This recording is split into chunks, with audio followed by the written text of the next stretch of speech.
എല്ലാവർക്കും പുതിയ വീഡിയോയിലേക്ക് സ്വാഗതം. അപ്പോൾ ഇന്നത്തെ റെസിപ്പി അടിപൊളി ടേസ്റ്റി ആയിട്ടുള്ള നല്ല സോഫ്റ്റ് ആയിട്ടുള്ള അടിപൊളി പത്തിരിയുടെ റെസിപ്പിയാണ് കേട്ടോ. വളരെ ഈസി ആയിട്ട് നല്ല ടേസ്റ്റി ആയിട്ട് നമുക്ക് വളരെ പെട്ടെന്ന് തന്നെ ഉണ്ടാക്കിയെടുക്കാൻ പറ്റും. അപ്പോൾ ഇന്ന് നല്ലൊരു ബ്രേക്ക്ഫാസ്റ്റ് കോംബോ ആണ് കേട്ടോ. വഴറ്റിയെടുക്കാനോ കുഴക്കാനോ പരത്താനോ തന്നെ ഒന്നും തന്നെ നിൽക്കേണ്ട, നമുക്ക് വളരെ വേഗത്തിൽ തന്നെ ഉണ്ടാക്കിയെടുക്കാം. അപ്പോൾ നമുക്ക് വേഗം തന്നെ വീഡിയോയിലോട്ട് പോകാം. അതിനു മുമ്പ് നിങ്ങൾ എൻ്റെ ചാനലൊന്ന് സബ്സ്ക്രൈബ് ചെയ്തേക്കണേ, അതുപോലെ ലൈക്ക് ചെയ്യുന്നൊന്നും മറക്കല്ലേ കേട്ടോ. അതിനായിട്ട് ഞാനൊരു ബൗൾ എടുത്തിട്ടുണ്ട്. അപ്പോൾ അതിലേക്ക് 1 കപ്പ് അരിപ്പൊടിയാണ് എടുത്തിട്ടുള്ളത്. 1 കപ്പ് അരിപ്പൊടി വറുത്തെടുത്തിട്ടുള്ള അരിപ്പൊടിയാണ്.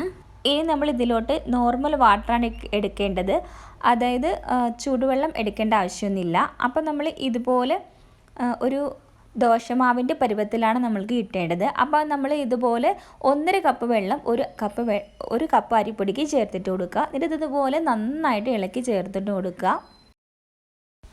നല്ല കട്ടിക്കായിട്ട് മാവ് എടുക്കേണ്ട ആവശ്യമൊന്നുമില്ല. അപ്പോൾ ഈ ഒരു രൂപത്തിലാണ് നമ്മൾ മാവ് എടുക്കേണ്ടത്, സാധാരണ നമ്മൾ നോർമലി ദോശ ഉണ്ടാക്കുന്നത് പോലെ. ഇനി നമ്മൾക്കൊരു കുക്കർ എടുത്തിട്ട് ഇത് എങ്ങനെയാണ് വാട്ടിയെടുക്കുന്നതെന്ന് കണ്ടു നോക്കാം.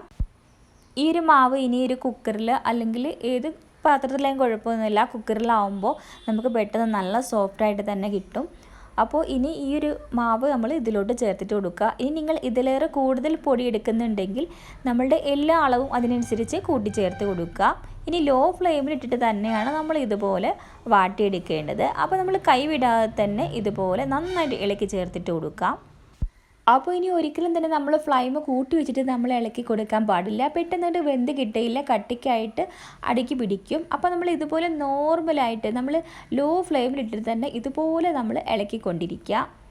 അപ്പോൾ കണ്ടോ തന്നെ വറ്റിക്കൊണ്ടിരിക്കും. ഒരു 5 മിനിറ്റൊക്കെ ഇതുപോലെ ആക്കി എടുക്കേണ്ടി വരുന്ന ആവശ്യം വരുന്നില്ല, 2-3 മിനിറ്റ് മതിയാവും. അപ്പോൾ നമുക്ക് ഇതുപോലെ അടുക്കി പിടിക്കാതെ തന്നെ നമ്മൾ വാട്ടിയെടുത്തതുപോലെ തന്നെ നമുക്ക് കിട്ടിയിട്ടുണ്ട്. ഇനി നമ്മൾ ചെയ്യേണ്ടത് ഇതിൻ്റെ തവിയിൽ ഒട്ടിപ്പിടിച്ചതെല്ലാം നമ്മൾ അതിലേക്ക് മാറ്റിയിട്ട് നമ്മൾ കുക്കറൊന്ന് മൂടി വെച്ചിട്ട് കൊടുക്കുക. അപ്പോൾ ഇനി ഇത് ആവിയിൽ ഇരിക്കട്ടെ. എന്നിട്ട് നമ്മൾ ഇതുപോലെ ആവിയെല്ലാം പോയതിന് ശേഷം നമ്മൾ ഇതുപോലെ കുഴച്ചിട്ടെടുക്കുക എന്ന് പറഞ്ഞാൽ ഒരിക്കലും നമ്മൾ വാട്ടിയെടുത്ത മാവ് പോലെ കുഴക്കേണ്ട ആവശ്യം വരുന്നില്ല. അപ്പോൾ നമ്മൾ സാധാരണ കുക്കറിൽ നിന്നും ഒഴിക്കുമ്പോൾ ആ ഒരു ഒഴിച്ച പാത്രത്തിലേക്ക് ഇട്ടിട്ട് ഒന്ന് തട്ടിക്കൂട്ടി എല്ലാം കൂടെ ഒന്ന് കൂട്ടി യോജിപ്പിച്ചാൽ മാത്രം മതി. നന്നായിട്ട് സോഫ്റ്റായിട്ട് തന്നെ നമുക്ക് കിട്ടിയിട്ടുണ്ട്. ഇനി ഇതുപോലെ നല്ല ഉരുളകളാക്കിയിട്ട് നമ്മൾക്ക് മാറ്റി വയ്ക്കാം. ഇപ്പോൾ നമ്മൾ സാധാരണ ചെയ്യുന്നത് പോലെ തന്നെ പത്തിരി പ്രസ്സിൽ നമ്മൾ ഒന്ന് ഓയിൽ തൂവി കൊടുത്തിട്ട് ഓരോ ഉരുളകളും പ്രസ് ചെയ്ത് കൊടുക്കുക. അപ്പോൾ സാധാരണ നമ്മൾ പത്തിരി ഉണ്ടാക്കുന്നത് പോലെ തന്നെ നമുക്ക് കിട്ടും. അപ്പോൾ അതുപോലെ നമ്മളെല്ലാം കൂടി നമ്മൾ ഇതുപോലെ ചെയ്തിട്ടെടുക്കുക. ഇതുപോലെയാണ് നമ്മൾ കിട്ടിയിട്ടുള്ളത്. ഇനി നമ്മളൊരു പാന് വെച്ച് കൊടുത്തിട്ടുണ്ട്, അത് നന്നായി ചൂടായിട്ട് വരട്ടെ. ചൂടായി വരുമ്പോൾ ഓരോ പത്തിരിയും നമ്മൾ ഇതിലേക്ക് ചേർത്തിട്ട് കൊടുക്കുക. ഇനി ലോ ഫ്ലെയിമിലിട്ടിട്ട് നമ്മൾക്ക് ഇതുപോലെ തിരിച്ചും മറിച്ചിട്ടിട്ട് നമുക്ക് വേവിച്ചിട്ടെടുക്കുക. അപ്പോൾ നമ്മൾക്ക് ഇതുപോലെ നല്ല പൊന്തിയിട്ട് കിട്ടും, നല്ല സോഫ്റ്റായിട്ട് തന്നെ നമുക്ക് പത്തിരി കിട്ടിയിട്ടുണ്ട്. അപ്പോൾ നമ്മൾ എല്ലാ പത്തിരിയും ഇതുപോലെ ചെയ്തെടുക്കുക. അപ്പോൾ ഇനി നമ്മൾ ഒരിക്കലും ഫ്ലെയിം കൂട്ടി വെക്കേണ്ട ആവശ്യമില്ല കേട്ടോ. അപ്പോൾ നമ്മൾ ഇതുപോലെ തന്നെ എല്ലാ പത്തിരികളും നമ്മൾ ചുട്ടിട്ടെടുക്കുക, നല്ല കരയാണ്ട് തന്നെ നോക്കിയിട്ടെടുക്കുക. അപ്പോൾ എല്ലാ പത്തിരികളും നന്നായിട്ട് സോഫ്റ്റായിട്ട് തന്നെ കിട്ടിയിട്ടുണ്ട്. അതുപോലെ ഒന്ന് ചെയ്തിട്ട് നോക്കുക. ഇനി നമുക്ക് ഇതിൻ്റെ കറിയിലേക്കുള്ള റെസിപ്പി കൂടെ ഒന്ന് നോക്കിയെടുക്കാം. അപ്പോൾ നമ്മൾ 1 കിലോ ചെമ്മീനാണ് എടുത്തിട്ടുള്ളത്. അപ്പോൾ നമ്മൾ നന്നായിട്ട് ക്ലീൻ ചെയ്ത് വെച്ചതാണ്, തൊലിയെല്ലാം മാറ്റിക്കളഞ്ഞ് നന്നായിട്ട് ക്ലീൻ ചെയ്ത് വെച്ചതാണ്. ഇനി ഇത് ഇതൊരു കറി വെക്കാനാണ് പത്തിരിക്കുള്ള.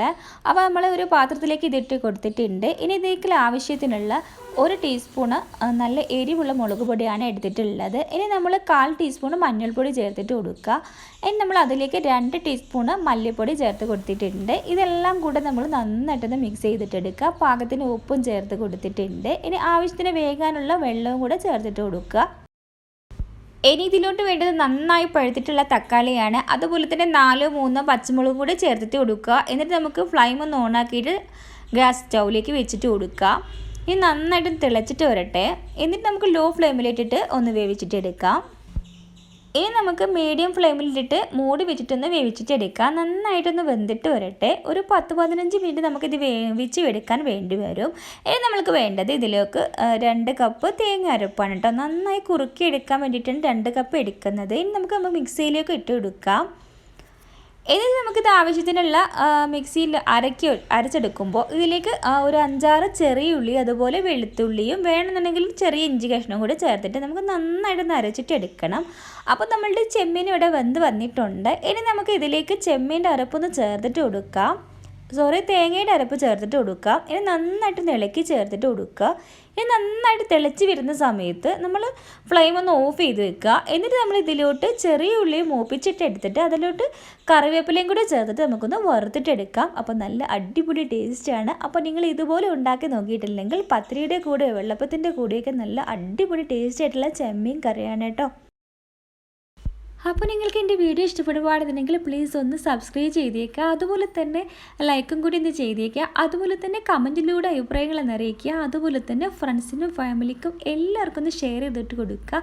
അപ്പോൾ നിങ്ങൾ ഉണ്ടാക്കി നോക്കിയിട്ടില്ല എന്നുണ്ടെങ്കിൽ തീർച്ചയായിട്ടും ഒന്ന് ഉണ്ടാക്കി നോക്കുക. അപ്പോൾ നമ്മൾ വ്യത്യസ്ത വീഡിയോയുമായിട്ട് വീണ്ടും കാണാം.